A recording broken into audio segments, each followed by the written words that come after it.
തെരഞ്ഞെടുപ്പ് കൺവെൻഷനിലടക്കം പ്രകടമായിരുന്നു. വലിയൊരു ജനക്കൂട്ടം ഇന്നലെ കൺവെൻഷനിലെത്തുന്ന ഒരു കാഴ്ച, സ്ഥാനാർത്ഥി ഏറ്റെടുക്കുന്ന ഒരു കാഴ്ച ഇന്നലെ നമ്മൾ കണ്ടിരുന്നു. എന്തായാലും അതിന്റെ ഒരു സന്തോഷമൊക്കെ അദ്ദേഹത്തിന്റെ മുഖത്തുണ്ട്. ഒരു വലിയ സ്വീകരണമാണ് ഇന്നലെ കൺവെൻഷനിൽ. ഒരുപക്ഷെ നിലമ്പൂർ അടുത്ത കാലത്ത് കണ്ടതിൽ ഏറ്റവും വലിയ ജനക്കൂട്ടം. നിങ്ങളെല്ലാവരും ഇവിടെ വന്നു എന്നുള്ളത് ഞാൻ അറിഞ്ഞിട്ടില്ല. അതിനകത്ത് റെഡി ആയിട്ട് ഇറങ്ങിയിരുന്നല്ലോ. എനിക്ക് തോന്നുന്നു നിങ്ങളെ സഹപ്രവർത്തകർ തന്നെ കുറച്ചുപേര് രാവിലെ 7:30 തെരഞ്ഞെടുപ്പ് കമ്മിറ്റി ഓഫീസ് പരിസരത്ത് നിന്ന് കാണാമെന്ന് പറഞ്ഞിരുന്നു. പക്ഷെ കുറച്ചുപേര് ഇവിടെ എത്തി. നിങ്ങൾ തമ്മിൽ പണമോന്ന് എനിക്കറിയില്ല. ഇവിടുന്ന് കൊടുക്കാൻ പാടില്ല, അവിടുന്ന് കൊടുക്കാൻ പാടുള്ളൂ എന്നാണ് പറഞ്ഞത്.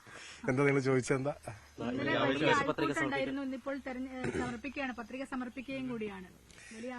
LDF സ്ഥാനാർത്ഥി പ്രഖ്യാപനത്തിന്റെ ആദ്യ മിനിറ്റിൽ തന്നെ അഭൂതപൂർവമായ വലിയ ജനപിന്തുണയാണ് മണ്ഡലം.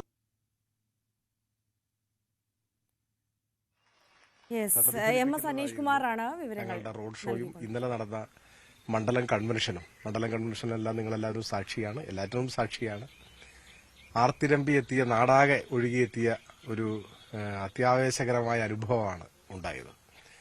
അങ്ങനെ സ്നേഹവാത്സല്യങ്ങൾ കൊണ്ട് വീർപ്പുമുട്ടിച്ച പ്രിയപ്പെട്ട നാടിനെ, ഈ നാട്ടിലെ എല്ലാ വിഭാഗം ജനങ്ങളെയും ഹൃദയാഭിവാദനം. അവർക്കെല്ലാം നന്ദി പറയേണ്ട ആവശ്യമില്ല. അവരെല്ലാം അവരുടെ ഒരു കടമ പോലെ ഏറ്റെടുത്തിരിക്കുകയാണ്. അപ്പോൾ വലിയ ആവേശത്തിലാണ് LDF പ്രവർത്തകർ. സ്വാഭാവികമായും സ്ഥാനാർത്ഥിയും ഇന്ന് നാമനിർദ്ദേശ പത്രിക സമർപ്പിക്കുകയാണ്. നിങ്ങളിലൂടെ ഞാൻ എല്ലാവരുടെയും പിന്തുണ അഭ്യർത്ഥിക്കാൻ ഈ അവസരം ഉപയോഗപ്പെടുത്തും. 4 സ്ഥാനാർത്ഥികളുണ്ട് മത്സര രംഗത്ത്. അത് എങ്ങനെയായിരിക്കും ഈ വിജയസാധ്യതയെ കൂടുതൽ കൂട്ടുന്നുണ്ടോ? 4 സ്ഥാനാർത്ഥികൾ. ഞാൻ ഈ കാര്യം മുമ്പും പറഞ്ഞിരുന്നു. എത്ര സ്ഥാനാർത്ഥികളുണ്ടെന്നുള്ളത് നമുക്ക് ഇന്ന് വൈകുന്നേരത്തോടു കൂടിയാണ് അന്തിമമായിട്ട് അറിയാൻ കഴിയുക. എല്ലാവർക്കും മത്സരിക്കാനുള്ള അവകാശമുണ്ട്. കൂടുതൽ പേർ മത്സരിക്കുമ്പോൾ ജനാധിപത്യം കൂടുതൽ ശക്തിപ്പെടുമെന്നാണ് പൊതുവെ കണക്കാക്കപ്പെടുന്നത്. അപ്പോൾ എല്ലാവരും മത്സരിക്കട്ടെ. ജനങ്ങൾക്കപ്പോൾ നല്ല നിലയിൽ തെരഞ്ഞെടുപ്പിൽ അവരുടെ സമ്മതി വിനിയോഗിക്കാനും എല്ലാ കാര്യങ്ങളും ചർച്ച ചെയ്യാനുള്ള അവസരം ലഭിക്കും. അതുകൊണ്ട് മത്സരിക്കാൻ ആഗ്രഹിക്കുന്നവരെല്ലാം മത്സരിക്കട്ടെ എന്ന അഭിപ്രായമാണ് സ്ഥാനാർത്ഥി എന്ന നിലയിൽ എനിക്കുള്ളത്. സ്ഥാനാർത്ഥികളിൽ ഒരാള് അതെന്തെങ്കിലും തരത്തിൽ വോട്ടുകൾ, അതൊക്കെ പഴയൊരു കാര്യമല്ലേ. അദ്ദേഹം ഞങ്ങളുടെ ഭാഗമല്ലാതെ ആയിട്ട് എത്ര നാളായി. വർഷങ്ങൾക്ക് ശേഷം തെരഞ്ഞെടുപ്പ് ചിഹ്നം കൂടി കിട്ടുകയാണ് നിലമ്പൂരിലുള്ള CPM പ്രവർത്തകർക്ക്, ഇടത് പ്രവർത്തകർക്ക്. അത് വലിയൊരു ആവേശമാകുമെന്നും തോന്നുന്നുണ്ടോ? അതും ഒരു ആവേശം തന്നെയാണെന്ന് എനിക്ക് തോന്നുന്നു. ഇടയ്ക്ക് പാർട്ടി ചിഹ്നത്തിൽ തന്നെ മത്സരിച്ച അനുഭവം ഇവിടെയുണ്ട്. എന്നാൽ കുറച്ച് നാളായിട്ട് 3 തെരഞ്ഞെടുപ്പായിട്ട് സ്വതന്ത്ര സ്ഥാനാർത്ഥികളായിരുന്നു. സ്വതന്ത്ര സ്ഥാനാർത്ഥികൾ മത്സരിക്കുന്നത് ഈ നാട് സ്വീകരിക്കുകയാണ് ചെയ്തിട്ടുള്ളത്.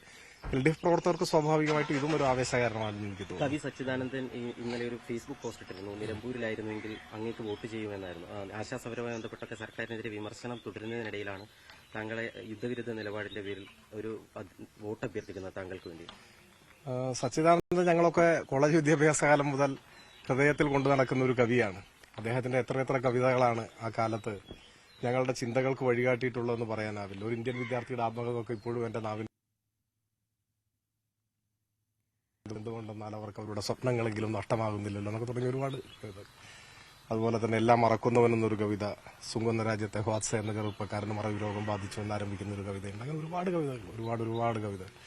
ഇവിടെ നമ്മൾ പുറത്തു കഴിഞ്ഞാൽ ആ കവിതയെക്കുറിച്ച് തന്നെ നമുക്ക് മണിക്കൂറുകൾ സംസാരിക്കാൻ കഴിയും. അപ്പോൾ മലയാള കാവ്യ മേഖലയ്ക്ക് ഒരു പുത്തനുണർവും ഊർജവും നൽകിയ ഒരു കാലത്ത് ഇപ്പോഴും ക്യാമ്പസുകളിലും യുവജനങ്ങളുടെ ഇടയിലും ചിന്തിക്കുന്നവരിലൊക്കെ അഗ്നി പടർത്തിയ ഒരു കവിയാണ് അദ്ദേഹം. അദ്ദേഹത്തെ പോലെ ഇങ്ങനെ പറഞ്ഞു എന്ന് പറഞ്ഞാൽ അത് ഒരു സ്ഥാനാർത്ഥി എന്ന നിലയിൽ ലഭിക്കാവുന്ന അംഗീകാരത്തിന്റെ ഏറ്റവും ഉയർന്നതാണ് എന്ന് ഞാൻ കണക്കാക്കുന്നു. പ്രിയപ്പെട്ട കവി സച്ചിദാനന്ദനെ ഹൃദയപൂർവ്വം അഭിവാദ്യം ചെയ്യുന്നു. അദ്ദേഹത്തിന്റെ കവിതകളെ പഴയതുപോലെ തന്നെ ഹൃദയത്തോട് ചേർക്കുന്നു. വളരെ സന്തോഷമുള്ളൊരു കാര്യമാണ്. നിങ്ങൾ പറയുന്നവരെ ഞാനത് അറിഞ്ഞിട്ടില്ല. നവമാധ്യമങ്ങളൊന്നും അങ്ങനെ ഈ തിരക്കുകൾക്കിടയിൽ നോക്കാൻ സമയം കിട്ടുന്നില്ലല്ലോ. വ്യക്തിപരമായി കുറച്ചുകൂടെ ക്ലീൻ ആവുന്നുണ്ട് തെരഞ്ഞെടുപ്പ്. കാരണം ഇന്നലെ സ്ഥാനാർത്ഥിയാവാൻ പോകുന്ന ആൾ താങ്കൾക്കെതിരെയും UDF സ്ഥാനാർത്ഥിക്കെതിരെയും വളരെ കഴിഞ്ഞ കുറച്ച് ദിവസങ്ങളെ അദ്ദേഹം ആവർത്തിച്ചുകൊണ്ടിരിക്കുന്നു. പഴയ പറഞ്ഞത് കഴിഞ്ഞാൽ വേട്ടപ്പെട്ടി പ്രയോഗം ഇപ്പോഴും അദ്ദേഹം ഉപയോഗിച്ചിട്ടുണ്ട്. വാൺ ചെയ്ത് പറയുന്നു വീണ്ടും. അല്ല, ഞാൻ നിങ്ങൾ ഈ പറഞ്ഞ പൂർണ്ണമായിട്ട് ഞാൻ ശ്രദ്ധിച്ചിട്ടില്ല. പിന്നെ എനിക്ക് തോന്നുന്നു നാടാകെ ഒരു ആവേശത്തിൽ നിൽക്കുകയാണ്. നമുക്ക് നല്ല കാര്യങ്ങൾ സംസാരിക്കാം. തെരഞ്ഞെടുപ്പില് നാടിന്റെ വികസനത്തെക്കുറിച്ച്, ജനങ്ങളുടെ ജീവിതത്തിൽ വരേണ്ട ഗവൺമെന്റ് നടപടികളുടെ ഭാഗമായി വരേണ്ട മാറ്റങ്ങളെക്കുറിച്ച്, നിലമ്പൂരിന്റെ വികസനത്തെക്കുറിച്ച് നല്ല കാര്യങ്ങൾ എത്രയോ കിടക്കുന്നു. അപ്പൊ പിന്നെ വ്യക്തിപരമായ വിദ്വേഷത്തിനോ അത്തരത്തിലുള്ള നെഗറ്റീവായ കാര്യങ്ങൾക്കോ ഒന്നും ഒരു പ്രസക്തിയില്ല. പിന്നെ ഓരോരുത്തരും അവരവരുടേതായ ശൈലിയിലാണ് തെരഞ്ഞെടുപ്പിനെ നേരിടുക. നമുക്കതിനെ ഒരു സ്പോർട്സ്മാൻ സ്പിരിറ്റോടെ കാണാം. എനിക്കതിൽ പ്രത്യേകിച്ച് മറുപടി ഒന്നും പറയാനില്ല. ഓക്കെ, ശരി. എം സ്വരാജാണ് ഇപ്പോൾ മാധ്യമങ്ങളോട് സംസാരിച്ചത്. ഇന്ന് പത്രികാ സമർപ്പണത്തിനുള്ള അവസാന ദിവസമാണ്. ഇന്നാണ് അദ്ദേഹം പത്രിക സമർപ്പിക്കുന്നത്.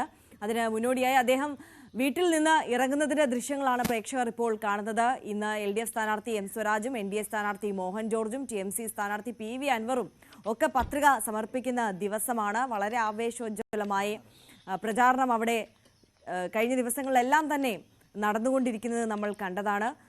ഇന്നലെ LDF കൺവെൻഷൻ ഉണ്ടായിരുന്നു, മുഖ്യമന്ത്രി പങ്കെടുത്തു. അതിനുശേഷം ഇപ്പോൾ ഇന്ന് പത്രികാ സമർപ്പണം നടക്കുകയാണ്.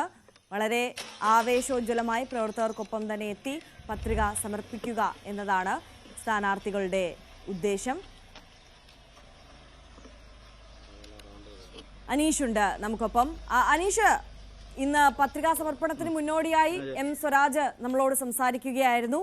അവിടെ നിന്നുള്ള വിവരങ്ങൾ.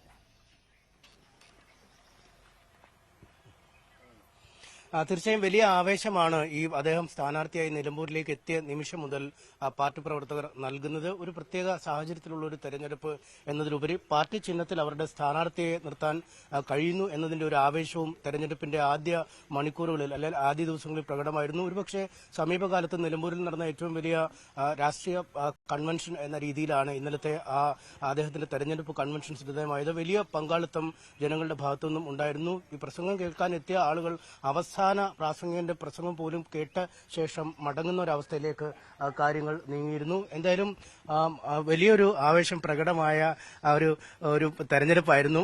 അതിന്റെ എല്ലാ ആവേശവും അദ്ദേഹത്തിന്റെ വാക്കുകളിലുണ്ട്. ഇപ്പോൾ പത്രികാ സമർപ്പണത്തിനായി അദ്ദേഹം വീട്ടിൽ നിന്നും ഇറങ്ങിയ കാഴ്ചയാണ് കാണാൻ കഴിയുന്നത്. ഇനി പാർട്ടി ഓഫീസിലൊക്കെ പോയി പ്രവർത്തകരെയൊക്കെ കണ്ട് അതിനുശേഷം ലഘുവായ പര്യടനങ്ങളുണ്ട് രാവിലെ. അതിനുശേഷം 10 കൂടിയാവും ചന്തക്കുന്ന് ഭാഗത്തെത്തുകയും പിന്നീട് പ്രകടനമായി പത്രികാ സമർപ്പണത്തിനായി താലൂക്ക് ഓഫീസിലേക്ക് പോവുകയും ചെയ്തു. എന്തായാലും ഇന്നത്തെ ഈ പര്യടന പരിപാടികളിലും വലിയൊരു ജനക്കൂട്ടം ഉണ്ടാവും. ഇന്ന് 3 പത്രികകൾ സമർപ്പിക്കുന്ന അല്ലെങ്കിൽ 3 പ്രധാന മുന്നണി സ്ഥാനാർത്ഥികളുടെ പത്രിക സമർപ്പിക്കുന്ന ദിവസമാണ്. LDF സ്ഥാനാർത്ഥിയും BJP സ്ഥാനാർത്ഥിയും ഒപ്പം ഈ നിലമ്പൂർ ഉപതെരഞ്ഞെടുപ്പിലെ സർപ്രൈസ് സ്ഥാനാർത്ഥിയായി മാറിയിരിക്കുന്ന PV അൻവറിന്റെയും പത്രികാ സമർപ്പണമുണ്ട്. അതുകൊണ്ട് വലിയ ഒരു ആവേശം 3 ഭാഗത്തു നിന്നും പ്രകടമാവുന്ന ഒരു ദിവസം കൂടിയാണ്. തീർച്ചയായും MS അനീഷ് കുമാറാണ് അവിടെ നിന്ന് ചേർന്നത്. നമുക്ക് ഒരിക്കൽ കൂടി CV അനുമോദിലേക്ക് കൂടി പോകാം. അനുമോദ്, എന്തായാലും മത്സര ചിത്രം ഇന്ന് പൂർണ്ണമായും തെളിയുന്ന ദിവസം കൂടിയാണ്.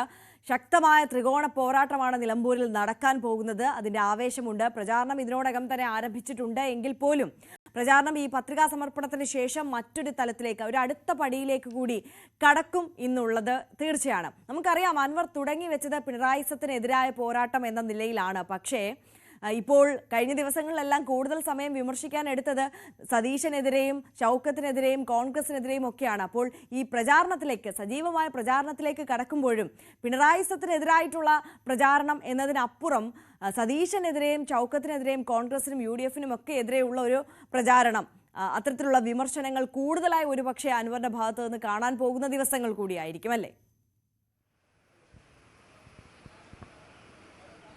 തീർച്ചയായും പിണറായിയെ തോൽപ്പിക്കാൻ ഇറങ്ങി VD സതീശനുള്ള എതിർപ്പ് കാരണം അരുൺ ഷൗക്കത്തിനെ തോൽപ്പിക്കാൻ കച്ചകെട്ടി ഇറങ്ങുന്ന അവസ്ഥയിലാണ് ഇപ്പോൾ PV അൻവർ ഉള്ളത്. അതായത് പിണറായിയെ തോൽപ്പിക്കാൻ അൻവർ പ്രതീക്ഷിച്ച പോലെ ഒരു സാഹചര്യം ഇവിടെ ഉണ്ടായിട്ടില്ല എന്നുള്ളതാണ് വസ്തുത. അപ്പോഴിപ്പോൾ അൻവർ പറയുന്നത് താൻ നേടുന്ന വോട്ടുകൾ അതാണ് പിണറായിയോടുള്ള ശരിയായ മറുപടി. അത് അങ്ങനെ പിണറായിയെ അത് തുറന്നു കാണിക്കുവാൻ വേണ്ടി ആ വോട്ടുകളുടെ എണ്ണം കാണിക്കലാണ് ഇനി കഴിയുക.